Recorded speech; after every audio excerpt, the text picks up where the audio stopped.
I'm not ready. No, I'm kidding. I'm kidding. All right. Welcome to episode 2 of Radical Rascals. I'm Nick. I'm Sean. I thought you were gonna take over from there. Just We are complete noobs. the Radical Rascals. I am Radical Rascal 1 or 2. Going back to the testing. Testing 1, 2, 3, 4. No, but today we're going to talk about racism. So I guess we're going to break it down. First, we're going to talk about race, what it is.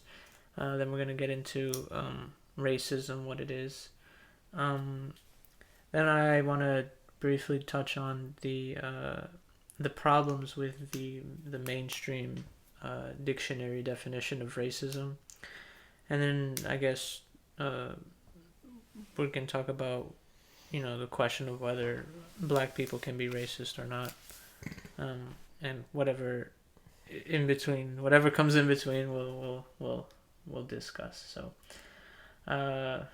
you want to start off on what is race, or What is race? Alright, so race, from what I've understood, because I've been looking into it a lot over the past week, and from what I understand, it has no genetic basis. I mean, outside of the genetics that I guess come out to give you your skin color, but like there is no genetic differences between races, right? like whatsoever. Exactly. What a lot of people know as racial differences are actually like ethnic differences or national differences. And ultimately what it comes down to is race was created as a way to distinguish between whites and non-whites, Mm-hmm. and to create an artificial hierarchy based on perceived differences.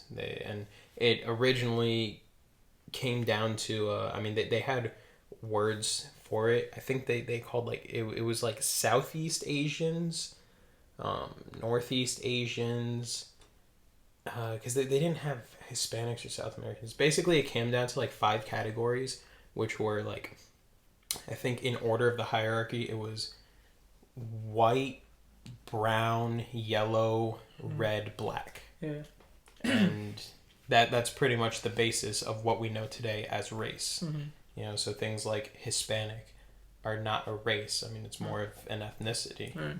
Because once again, race has to do with skin color, and even within Hispanics, there's the whole range of skin colors. I mean, I've met Puerto Ricans that have like blonde hair and blue eyes and white skin, and I've met some with like dark, thick, curly hair, wider noses and dark skin, and it's like you look at both of these and you wouldn't be able to tell that both are 100% Puerto Rican, although I guess 100% Puerto Rican is kind of a weird thing to say, because Puerto Rican is kind of like a mixed thing, but regardless. Yeah.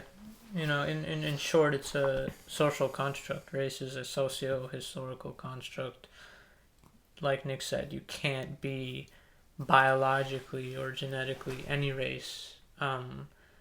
I guess historically speaking, how the concept was used, I guess we can go back to like doctors and scientists who, in an attempt to differentiate, the difference between races, quote unquote quotation marks there on races. They're trying to prove that whites are somehow superior biologically, so they came up with this idea of race. It's literally a human invented classification system. It's not real. It's a you can't be biologically or genetically any race. And really what it was used for, what race has been used for, is to justify white supremacy. That's the social, sort of historical context of the concept of race. It's used as an instrument of violence and oppression. So I think that's also important. And if anybody wants to look more into this, I would suggest reading Medical Apartheid, which is about how race has been used in like the sort of in medicine and in the health industry and whatnot. So that's an important read. But so we kind of got that basically. What is race? It's simple, but at the same time it's complicated. Because there's questions of like in Eastern Europe in regards to like the white people there experiencing racism, like anti-Semitism is a form of racism, even though they're white. Yeah, so is Islamophobia because the race is again, it's a social construct. It's not right, but I thought that would be more like ethnic prejudice than racism. Yeah, but it's linked to they're considered a race of people, like Really? Albanians, for example. Really? Did Albanians? I thought that was a nationality though. No, it's again, it comes down to the term. Like if you look at it as a skin color only, like yeah. Like nobody's right or wrong here. That's what I'm just saying. Like I guess that's the whole social construct aspect is that like it's created amongst people, so like it's entirely subjective. Exactly. There's no legitimate science outside of just looking at someone and saying your skin tone. I mean, I think that the best example is looking at like I was gonna say albino black people, right? It's like they're black, but their skin is really white, so. Yeah. Where would they fall racially based on the old definition? Exactly. But I guess back then they did kind of use other things too, like they used to measure your head size and like different facial features that they would attribute to certain races. Yeah. So yeah, going back to the Albanians, they claim that they experienced racism, and scholars agree that there was a form of racial discrimination because of the Albanian race, right? They're a race of people.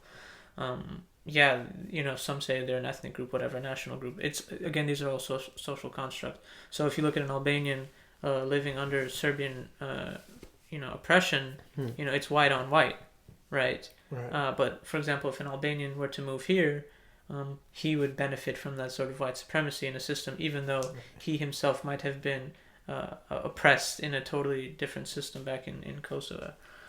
So, I mean, again, race is such a complex issue, but generally speaking, or, in reality, it's just a social construct, it's what it is. Nick explained it perfectly. You can't be biologically or genetically any race. It's human invented. It's a system of classification. That's it. Yeah. I mean, whereas like something like ethnicity, that is what a lot of people refer to whenever they talk about race, where it's like that is based on the region that you're from, I believe. Mm-hmm. So it's like ethnically you could be Mexican or Bolivian or Nigerian or Mongolian or whatever the ethnicity is, and then nationality would be more of your culture, right? Yeah, it's tied to territory. It's a system of beliefs, practices. Okay, I think I have that backwards. I think your ethnicity is based on your culture, and then your nationality is based on where you're actually from.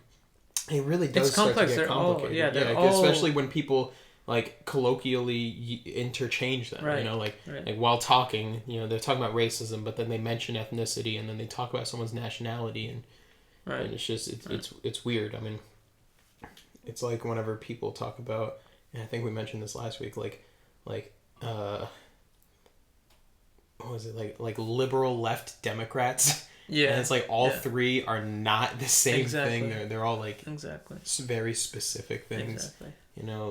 Like liberalism is like that whole school of thought. Democrats is just a party, and then leftists is just a completely different political ideology that people super conservative like to use. But regardless, so it gets complicated. Yeah. The short of it is that race is just, and we've already said it multiple times. Is a social construct. It's just a way to measure people and to rank them just based on their skin color. I mean, just going back to how I said with Puerto Ricans and how they run the gamut with skin colors. I mean, if you talk like there's plenty of people who will tell you that like there's a whole bunch of racism, or I guess it would be considered colorism, which is another thing I learned today. Right. Which is exactly that. Within Puerto Rican culture, like it's judging people based on the shade that they are.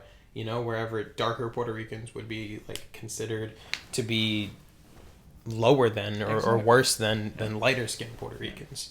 you know, and I know that that's how it is a lot of the time, you know, especially like straight from the island. I mean, yeah. But anyway, so on to the next part. I mean, I hope that like, I don't think it answered any questions on what is race. But... We spent about 10 minutes talking about it, but the listener rather, should at least get a grasp of the complexities of it. As long as you take away the fact that it's a social construct, you'll have a better understanding. Yeah. I think racism itself is a bit more complex, so I'm gonna even more complex. All right, so buckle in. I'm gonna provide what I think is the real definition of racism, and that is, to me, so racism is defined as when a group of people have the ability to create and implement this sort of institutional systemic power over another group based solely on the color of their skin.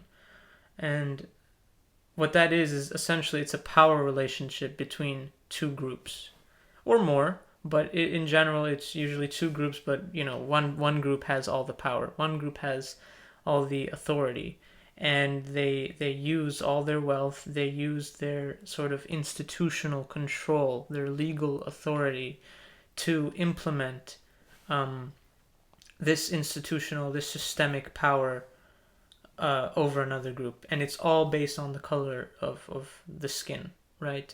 So in what we see in the world today, especially here in the United States, is that, white people have this systemic control, this institutional power, and they implement it on, on black people and other people of color. So that to me is what racism is.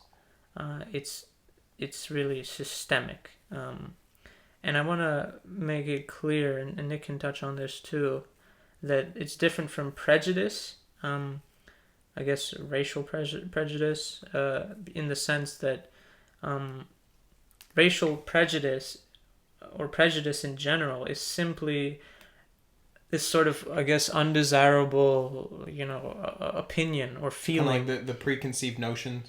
Like locking your doors when a black man walks by. Exactly. Prejudice. It's just a feeling of ignorance, I guess, towards another person based on the color of their skin. Okay. So in that sense, everybody can be, sort of, they can have that sort of prejudice. So it would be prejudice to say that, oh, yo, look at her, that's a Karen. She looks like a Karen. Mm-hmm. That's racial prejudice. That's not racist. I was about to say that. Wait, no, because they don't need to be white to be a Karen. Yeah, a Karen is specifically white, as far as I understand. It's like a Karen who calls on the phone when they see something. That's a Karen. Yeah, but I didn't think that they need to be white. I thought they just needed to fit that personality type let me speak to your manager, sort of like, just kind of a cunt, Karen, just... As far as I know, Karen came out of just recently, in particular, explaining white women who are calling the cops. Oh, the super entitled? Yeah. That's what I know Karen to be. I never heard it as anything else. And they have that specific. I guess because most of the time, like, we see it does end up being a white woman who's like super entitled and like saying, like, oh, you're impeding on my freedom or something because you're telling me to wear a mask in a store. Yeah. Or I think my favorite is whenever they're like, but I'm a paying customer. Right. Like, okay. So get the fuck out. So who cares? Right? Yeah, like, all right, you're not gonna wear a mask? No, but I'm a paying customer. No, you're not. Yeah, another example, seasoning food. White people can't season their food. That's not racist. It's just a form of... true. That's just true, dog. So yeah, I mean, that's basically it. There's a difference, to me, clear difference between race and racial prejudice. So real quick, just on that note, would the converse be racially prejudiced? Like saying that black people season their food really well? Like saying the opposite, but I mean it's still based purely on race. I mean, like there could be black people who don't know how to cook, just like that could be. Yeah, I mean, like look at Gordon Ramsay. I'm not gonna say he can't season his food because he's white. Of course. No, and there are ethnic cultures, all over the world that are white that cook and shit. So I mean, the question is, is a bit complicated in the sense that. I mean, it was meant to be a lot more lighthearted than to be taken seriously. Like, it's, Oh, okay. So I mean, I'm just like it's meant to be entirely more lighthearted. Going back to what you had defined though, I agree with you on some parts of it. Racial prejudice, absolutely. I mean, it's just like these implicit biases that people have. It's that thought that runs through your head. The cold sweat that runs down your neck when a black man walks by. Or when you're going through a neighborhood that you don't trust because it has a lot of people, of whatever color. I mean, I agree on that, and I agree that is more universal. A lot of people can have these prejudices. I mean, even going towards a Karen, right? If you see like an older white lady with that haircut holding a Starbucks coffee, walk into your store and you're a cashier, you're probably like, oh, fuck. And you probably already have your manager on speed dial. But going towards a... But I want to... Sorry, real quick. Yeah. I don't think that those implicit biases that you mentioned, I think are forms of racism. And I'll get to that later. But I just want to make So you think that some racial prejudices are like derived from racism, even though they aren't inherently? Yeah, like seeing like what you meant. Seeing a black guy walk by, locking your car door. Right, that's a form of and that's an implicit bias that you mentioned, but that's a racist tendency that's so inherent into us. So would that be racist or that racial is prejudice? racist? That is racist to me. Okay. That is a form of racist. Okay. And I'll get to that later, but I want you to. You can go ahead and finish your point. But okay, I think I know where you're gonna go, and you're wrong. Okay. Yeah. Hold on. What the fuck was I saying? You see, I should have saved that, and I shouldn't have interrupted you. Yeah. I'm sorry. All right. Well, that's the end of the podcast. Thank you for listening. We said we would keep it shorter this time. No. So, your definition of racism. So I mean, and we've had this conversation so many times before, so you know exactly like where I want to disagree. It's the systemic part. I don't think that racism needs to be systemic to be considered racism. I think if a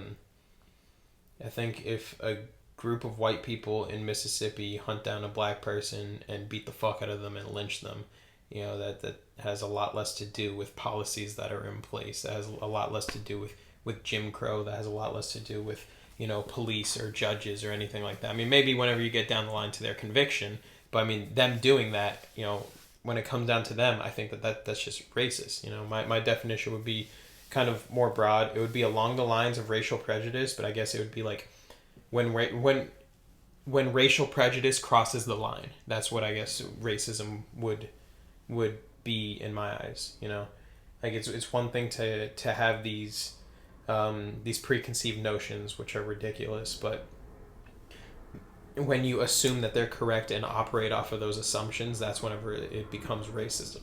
Whenever you actively treat people, when you explicitly treat people poorly based purely on their skin color. And I mean, I think that half of the definition we agree on is, at the end of the day, it's based purely on skin color, purely on aesthetics. Right. They don't even open their mouth. I mean, they haven't even had the chance to articulate a single thought, and you're just judging them entirely, and that's just, honestly, and I think I told you this the other day, like, it's just ridiculous to me. I mean, that type of racism, I mean, going into it, I'm not saying that I do think systemic racism is a real thing. I just don't think all racism needs to be systemic to be racist. Like I said, just going down to that level, but I think racism is so, like, absurd. It's just, like the thought that any person can inherently be better than another person that they've never met. I mean, just to debunk it, I mean, the concept that runs through my mind is, if white people were inherently better than black people, because based on that hierarchy, black people are at the bottom and white people are at the top, and then all the other colors are in between. So if that were the case, then wouldn't there be like almost no dumb white people and almost no smart black people? But we don't see that. I I mean, I don't even have any numbers to back any of this up. It's just I've met plenty of stupid people and smart people pretty much across the board. It's just such a ridiculous notion that you think that you can judge people that you've never met based on a quality that you don't even fully understand. I mean, like I said, well, what if a white person gets a tan? Is it like the longer they sit out in the sun, the dumber they become, or the more inferior they become because they've been outside too long? It's like, no, hurry, come inside. You're destroying the white nutrients, with the sun rays. The white nutrients? Yeah. What the fuck is that? Like, it's absolutely preposterous, man. Right, and, we agree on that, obviously. Yeah. But yeah, I mean, once again, systemic racism is separate from racism, in my eyes. I mean, that's the way that I see it. Okay. So, if you don't mind, I'm going to go kind of in depth a little bit about what I think is wrong with the... No, I mind. Oh, you might? Sorry. No. I didn't want to go any further. I just wanted to get the last word in. So anyway, on to the next topic. So, I think there's something deeply wrong with the dictionary, the mainstream definition of... This actually does roll into the next topic, then. Right. Okay, cool. Right. So there definitely is, to me, something wrong with when you go on Google and you type in what is racism, it'll show you, some just preposterous definition. But what and Nick is checking on the definition right now, so he'll... Oh, no, I'm not. No. Oh, he's... yeah. Racism, prejudice, discrimination, or antagonism directed against a person or people on the basis of their membership in a particular racial or ethnic group, typically one that is a minority or marginalized. Yeah. So yeah, that's a pretty generic definition of racism, and they include ethnic prejudice in there, which, I mean, once again, like, I can understand this definition of racism, but I get what you mean. So to me, this mainstream definition of racism is problematic in the sense that it places an emphasis on, this sort of conscious and intentional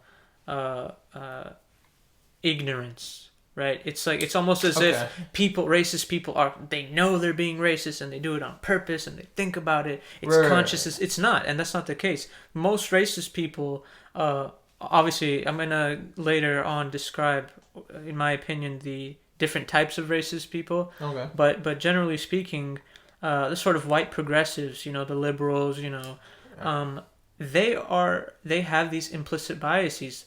All white people, again, are racist in the sense that, I'll distinguish it, but they're racist in the sense that they have these racist tendencies. So the problem with the mainstream definition of racism is that it emphasizes that conscious intent, right? And that's not the case. Most of our racism is unconscious and it's unintentional, right? But once we place that emphasis on, it's intentional, it's conscious, it kind of changes the definition of what it means to be a racist, right? It's like saying only KKK people are racist or Trump supporters or some shit like that. You know what I'm saying? Yeah.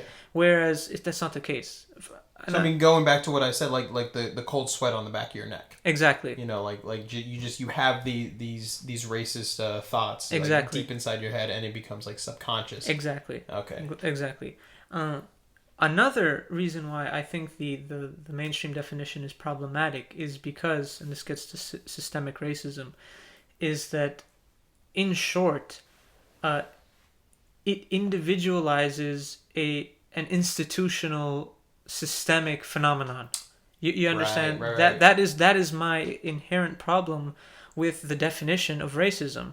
It's like you're reducing it to individuals. You're atomizing, you're personalizing the definition, and that's not the case.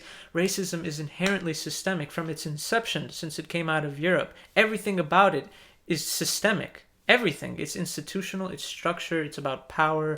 Okay. And so you're saying it works kind of in reverse to how I'm framing it, where it's from the individual up into the institution. You're saying it's the other way around, where the institution is racist, therefore it spreads out to the individual. Exactly. That is my understanding, and that is how black scholars have defined it. That is specifically Stokely Carmichael. Right. Like right. everything you're saying is like literally like ripped from the book. By the Yeah. way, if anyone's listening, pick up the book Stokely Speaks. It's just like a combination of like essays, speeches, and lectures by Stokely Carmichael. Mm-hmm. And Sean gave it to me, and I'm about halfway through, and it's an amazing fucking book.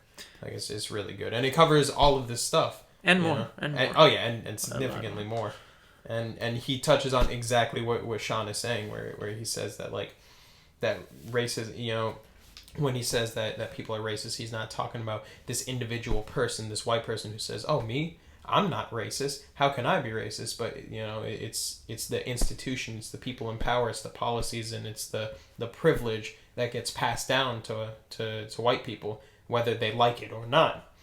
And he says that like a lot of the liberal whites, you know, will try to move into black neighborhoods to help the black neighborhood, and he's like, no, fuck that. You know, if you want to do something, go into the white communities, you know, and start spreading the word through there, you know, start changing white people's minds in white communities, you know, let black people focus on our black community and build ourselves up, and just, you know, and I think the best part about it is when he describes it as like, he doesn't need the white people to benefit the black people. He just needs the white people to stop getting in the way of black people benefiting themselves. And I think that whenever he described that's the one that kind of opened my eyes a little, where I was like, that makes a lot of sense, you know, because he talks a lot about like black power as a movement, and he's like, black power doesn't mean, you know, like white people are so scared that black power means like the end of white people. And he's like, no, we just want to build ourselves up. It doesn't need to be, you know, at the detriment of other people. Mm-hmm. You know, we just need to do for ourselves without you getting in the way. But it's also saying, if you don't get out of our way, then we will get you out of our way. Mm-hmm. You know, so he says like, it's not an inherently violent thing, but exactly. You know, it's also them not backing down and being like anti-violence. Mm-hmm. You know, he was a part of the student nonviolent the committee. Yeah. And that's a great point, you know, like white people are so, I mean, and this is just proof, all right? White people know that white power means violence. White people know that white power means racism and oppression. So they automatically assume that black power must mean the same thing. I mean, it's just evidence. It's there. Black power does not mean that, you know? Right. And white power, like historically and literally speaking, has always led to, you know, very destructive things. So they get so focused on the power part that they think that black power means like black people want to take over the nation. Exactly. You know, it's like, no, they just want to take over their own communities and start bettering themselves. And, you know, and it's so weird that anyone would want to get in the way of that, because it literally does nothing negative whatsoever, you know, to white communities or white America. If anything, it benefits society as a whole, because then we can start actually leaving the past behind. We can actually start moving towards a brighter tomorrow, you know. But you know, and I gotta make the video on conservatives and conservatism, because, you know, at the heart of conservatives is like it's the ideology that wants to, you know, conserve and protect tradition and how things were, and they want to, if anything, they want to go from the present towards the past. They want to go back to how things were, you know. And the problem with that is that things were very racist and very bad for people who were not white, you know. So it's like, what are you really genuinely trying to conserve? There's nothing beneficial that people are trying to change, you know. People are not trying to do away with parts of the, you know, the very few parts of the government that work well. You know, people are not trying to like say no public education and like no social security. You know, they're not trying to say like we just want to burn everything down. They're just trying to say like, we want to change the shitty parts into better parts so everything runs better. Right. You know, that's it. That's it. That's what it is. That's what Black Power is. Read Black Power by Stokely Carmichael.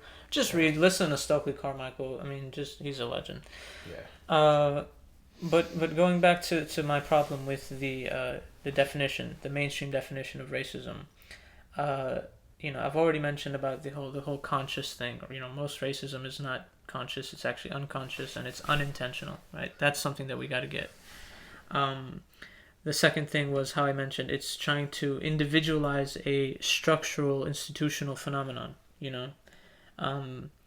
But it's also important to emphasize again that we cannot reduce racism to something about an individual ignorance, or we're reducing it to morality. It's absurd how we're reducing it to these individual things, I think. Right. It's very similar, the term. We're reducing it so much, right, that we have created another word for racism, which is systemic racism, to describe what racism really is. We've created a whole nother word. It's like, no, that's not racism. That's systemic racism, which we kind of mentioned in the beginning. To me, systemic racism is similar to the word democratic socialism, in the sense that it implies that socialism is somehow inherently undemocratic, or fundamentally it's just not democratic, right? And that's not the case, because socialism, as socialists know, is democratic, fundamentally democratic.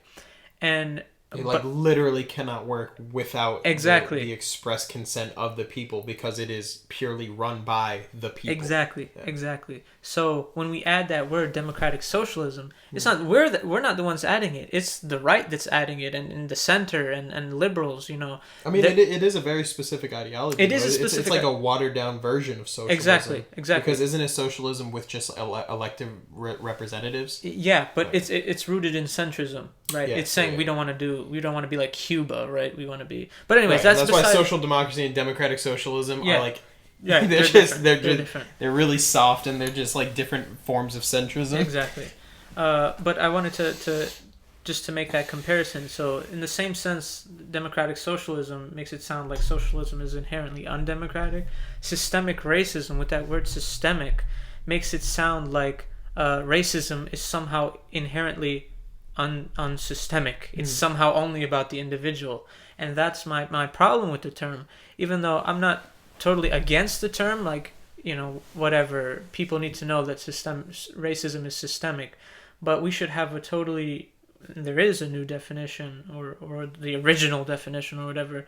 It comes back to who defines what and whatever. Right. But racism should, when you hear the word racism, the first thing that comes to your mind, it should be, is that it's systemic. It's about structure, and it's about institutions. That to me is what racism is. It's systemic. And once we start talking about people's individual feelings and actions, and it kind of takes away, although white people's feelings and actions are still considered racism, because again it trickles down in that sense.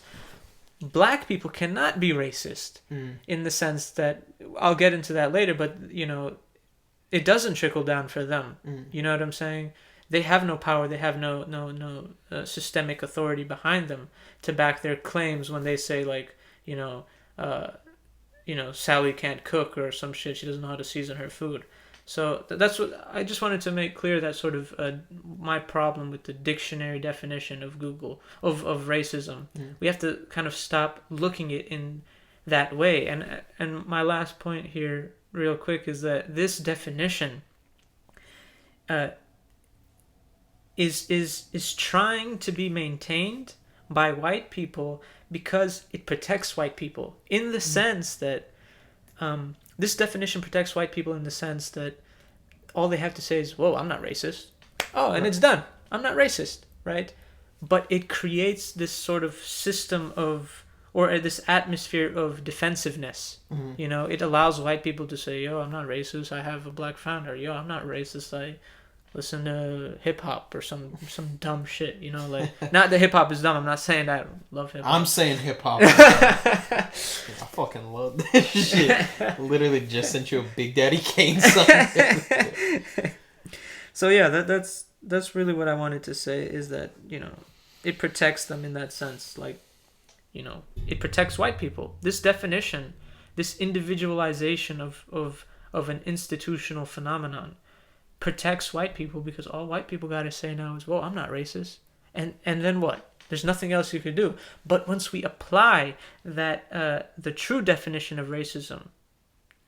Well, instead of getting bogged down like this, why not just adopt the term systemic racism then? Why not just say that white people are privileged or white people We have benefit, benefit from systemic racism? I mean, that way to avoid the misunderstandings and the miscommunication, instead of just blaming the misunderstandings and miscommunication on people who are ignorant of a whole bunch of facts. I mean, it seems like it would be a lot more beneficial to, the cause and the movement to just frame it in a way to where people can understand it, I think you're right that, this term systemic racism has helped a lot of white people understand that, okay, racism, there's a systemic racism that goes on. But it hasn't been, as we can see, totally effective because there are still... This whole thing has been relatively recent. I'd say probably during Trump's presidency, that's when we've seen it the most. People starting to realize that systemic racism is a very real thing. Yes, yeah, but my problem is with a lot of white progressives. They are, again, they're shifting the blame from themselves. They are refusing to admit their inherent racist tendencies. But if it's inherent, right? Like if they're benefiting from this system, then I gotta find out how to frame this, because if they're benefiting from this system without any say-so from themselves, they didn't choose it, just like black people didn't choose to be subjugated by the system, then that's where it becomes difficult to fault people, because when you say this, I mean, at the end of the day, they are individuals and they feel at fault, and that's where white guilt comes in too, so it seems strange because it's faulting somebody for benefiting from a system that they never asked to be a part of in the first place. So if they're trying to do what they can by recognizing, oh, hey, the system is flawed, I am benefiting in an unfair way, then I don't see how that's problematic. And I'm not saying that, the progressive liberal is not problematic, because I recognize that. I mean, once again, just going back to Stokely and how he talks about how, white people will be like, oh, no, I'm not racist. I got plenty of black friends. I think black people are just as equal as white people. I mean, almost, and they like to slide that in. So, but either way, so like I said, just I'm starting to lose my place. No, I mean, I got what you're saying, and I can put it to you this way, and this kind of gets into the question of how to combat racism. It's like they're pretty much related in the sense. So I can put it to you this way. I look at racism as a disease, and we can use the metaphor of alcoholism. Like if you're an alcoholic and you want to sober up. Okay, so when you say disease, you mean like an addiction? Exactly, it's an addiction. That's what I mean. Okay. So we can use the metaphor of an alcoholic. The first thing an alcoholic has to do is recognize, okay, I have a problem. Yeah. And then he can begin, or she can begin, the journey to being sober and not drink alcohol. And I think the same thing goes with racism. White people, wherever they are, have to recognize, first and foremost, okay, I'm white in a white supremacist system, in a system that thrives off of this racial violence. Literally, the United States would collapse if there was no racism. Okay, that I do agree on. The political economy, exactly. just exporting misery and subjugation to third world countries. Exactly. Just so that we don't have to see it. Exactly. So the entire political economy, the United States would collapse without racism. That's how deeply rooted it is in the into the United States. So that's what I mean by saying that white people, if they want to be allies, and I'm not gonna I'm a white person, so I can't sit here and say who's an ally and who's an enemy. But from what I've read and the scholars that I've read, and the black people that I've listened to, especially recently with the protests with Black Lives Matter and everything, and on social media, black people have asked white people to first recognize that they have an issue. They are racist. They need to recognize their racist tendencies, their unconscious, unintentional racist tendencies, and then they recognize it, then they admit it, right, and then they can begin the journey to becoming an anti-racist. That's how it starts. The same thing. It's not an instant moment, right? You can't just say, oh, wow, Sean and Nick, thanks for the podcast. I'm an anti-racist. It doesn't work like that. It doesn't. It's like saying I want a six-pack. I want to go to the gym and get abs. You can't just say it. You have to work for it. Okay. And that's how I think people should do it. But I want to make clear when I say, because this term, all white people are racist, is, right, it's kind of... We'll say charged. Yeah, it's charged, and, it is charged, and really, so... Especially a white person saying like, whoa, what the fuck? I'm not racist. So I want to make clear that generally speaking, there are three types of racist people. And I think if everybody sort of adopts this, or at least understands this, it would help them better understand the entire concept of racism and how to be an anti-racist. So the first racist that I would call like the clear racist, the active racist. The explicit. The explicit racist would be like a KKK member. Yeah. I would even go so far as saying, a Trump supporter. Okay. And I would alt-right, definitely. Alt-right for sure. Yeah. I personally would say the average Republican and the average Blue Lives Matter person. Conservative. Yeah. Right. I would say those people are active racists. Then we can go on to the second person, which would be a passive racist. Now, some people describe this person as a non-racist. We talked about it a little in the last episode, I guess. Right. And on the phone. And I also refer to them as non-racist, but I prefer now the word passive racist. And okay. I think it fits in line with the general definition of racism, not the mainstream one. But a passive racist is somebody who is not actively racist, like a Trump supporter or like a KKK member, but they're passive racist in the sense that they are taking no... they're not taking any steps exactly. to actively like prevent racism exactly. or to reverse any racist things. They're just saying, hey, like... if you guys want to stop it, we're not going to stop you from stopping it. Right. But we're also not going to do anything to stop anything ourselves. Exactly. Like a centrist almost. It is pretty much a centrist, which is why I don't think it's correct to call him a non-racist, because that is racism. It's saying like, I refuse to do this. I don't care enough. I refuse, and they're not bettering themselves. And they're not admitting their racist tendencies. That's the biggest part. They refuse to admit it. They don't want to say it. They'd rather spend their time deflecting and defending themselves. Right. Instead of saying, okay, I have a problem, right? So that's the passive racist. And I think most white progressives, most liberal, and most white people in general fall under this passive racist category. And then the third category, I guess, would be the unlearning racist or / learning, in the sense that they're admitting to their racism and they're unlearning everything that they've learned. Oh, so you're talking about what you sent me that other day? Fuck, I never looked at it. What? Was it Ibrahim X. Kendi? What you sent me, where it's like the bubble and how it expands out? Yeah, that was his graph. What does that have to do with this? I don't know. I didn't look at the graph. What the fuck you sent it to me? Because it was from the book. Okay. And I had that in my picture. Yeah, because I think that, if I'm not mistaken, that actually ties into this.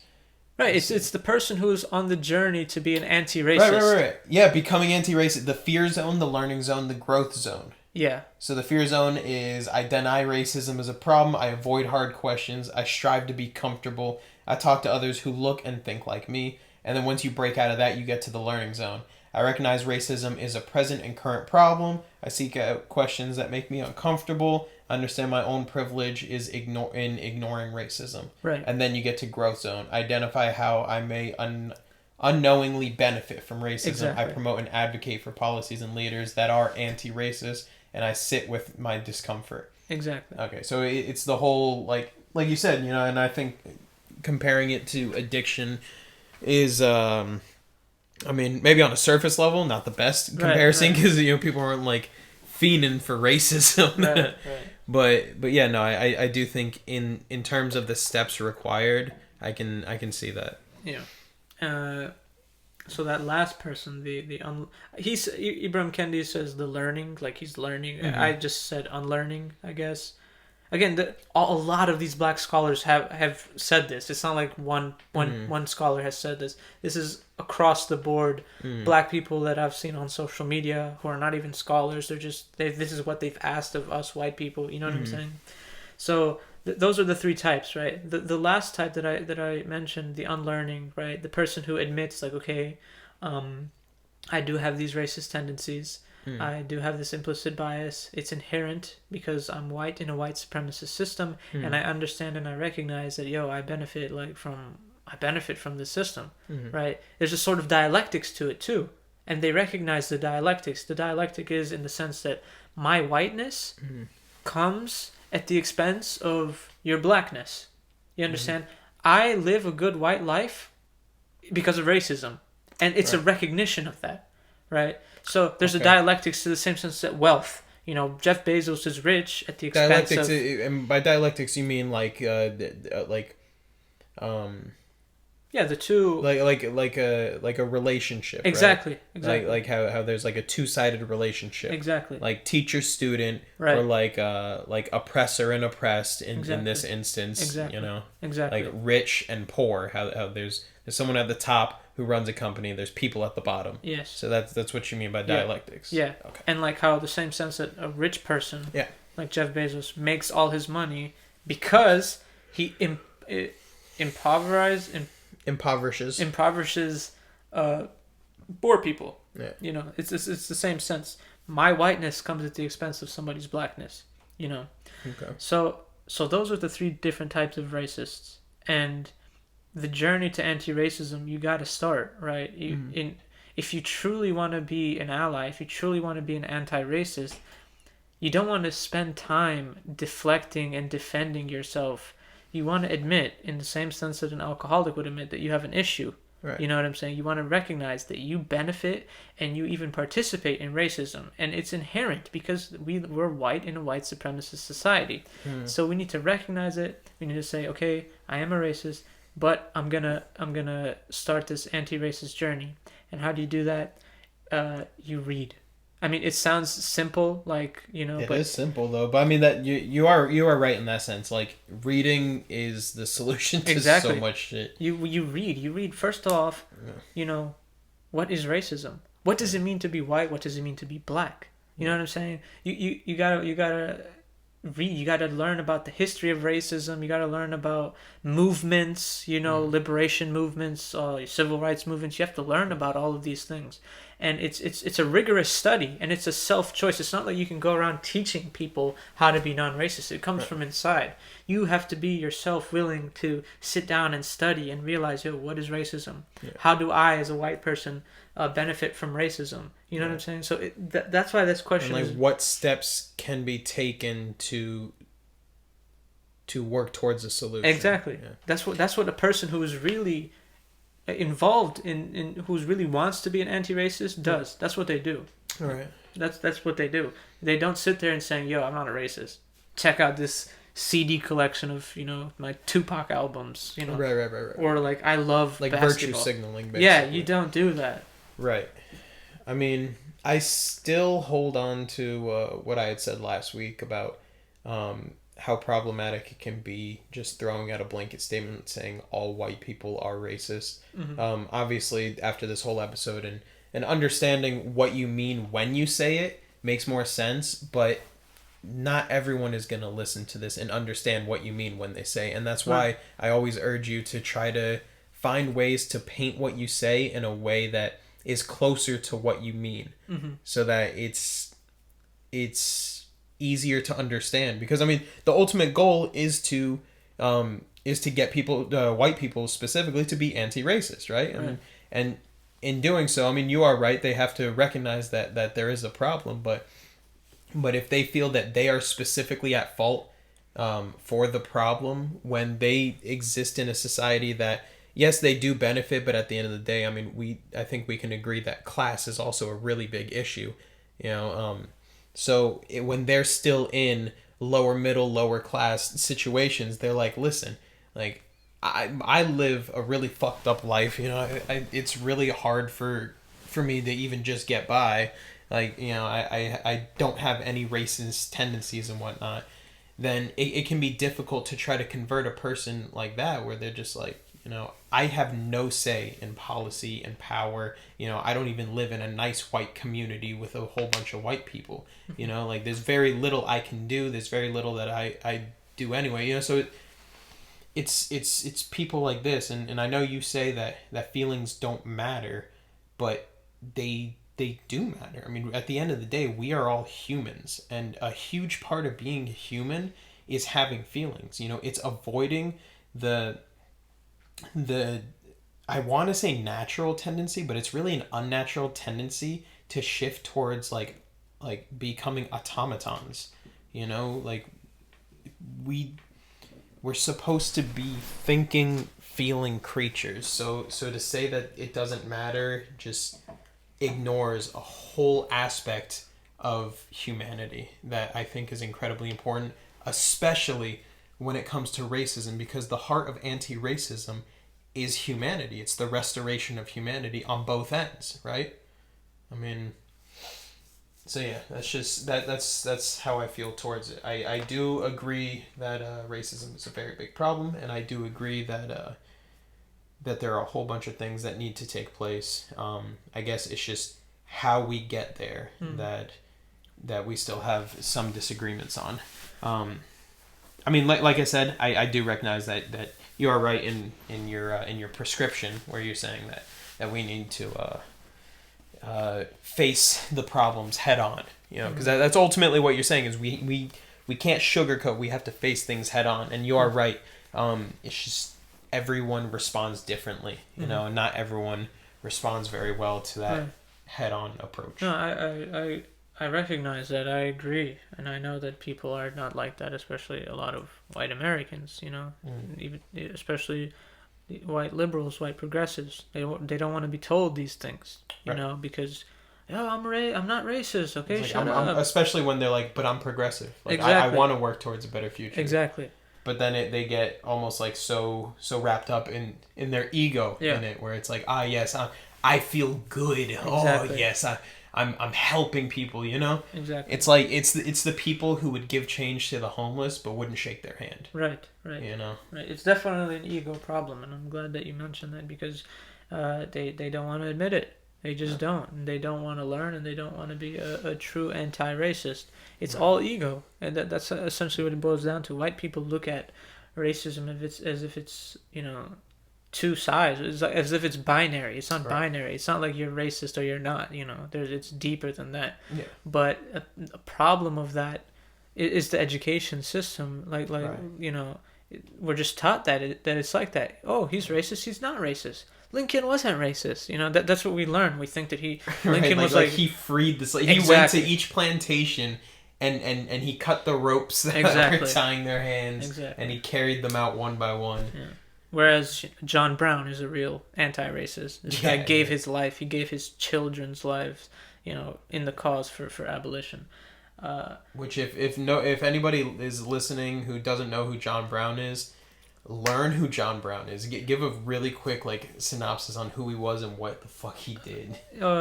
Just real quick, you can watch the movie, the miniseries. It's on like Showtime or something. It's called Good Lord Bird or something like that.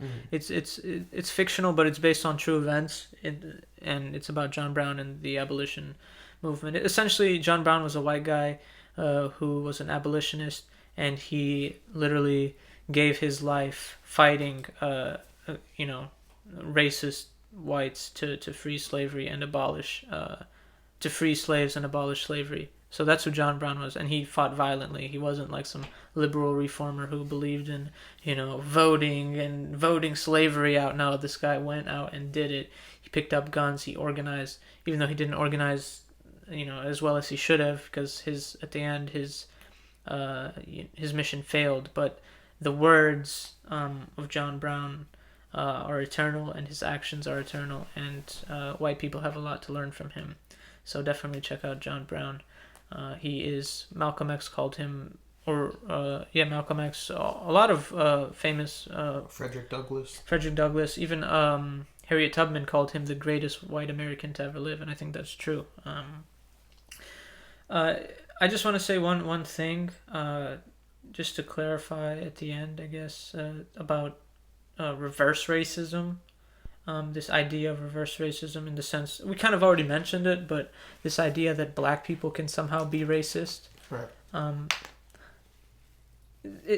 In short, black people do not possess, nor have they ever possessed, the institutional power, the legal authority to utilize racism and deploy it. They've never had that. And to say that black people can be racist, or that reverse racism exists, would be to say that we live in a world where black people and white people and everybody else have sort of equal access to resources, to opportunities, to power, to economic, environmental, political power, and that's just not the case. Black people do not have that power, so therefore, very short and sweet, they cannot be racist. They can be racially prejudiced, right? We've already established that, but they just can't be racist. So I think personally, it's important to check white people who try to say that. Just recently, Joe Biden said something about, and again, Joe Biden is a total racist. I hate him, but whoa. Like, that's where I draw the line. Hey, leave Papa Biden out of this. He tweeted something about like a plan to get America back on track, and how he wants to target black people, indigenous people, Latinx people, and with this sort of stimulus plan of $1.9 trillion, and he wants to help them first, help them grow businesses and whatnot, and some white people were like commenting like, this is racism. Showing preference to racial groups is literally the definition of racism, and that's a major problem again, and that stems from the dictionary definition of racism. This sort of very simplistic, individual. It's true on a very, very basic surface level. Yeah, it's like taking all nuance out. Right, exactly. Just looking at right now, right this second, at those things. But when you take into account like historical materialism, exactly. Like when you dig into account that, like I heard someone explain it very recently. Like, if your hand was broken, you would treat your hand. Right. You would give your hand extra attention because it's broken. Right. Even if your other hand was like, well, what the hell? Why don't I get the attention? It's like, dude, he's broken. He's broken. Like he needs the attention. He needs the resources so that our whole body can maintain like homeostasis. Like we can be completely good to go.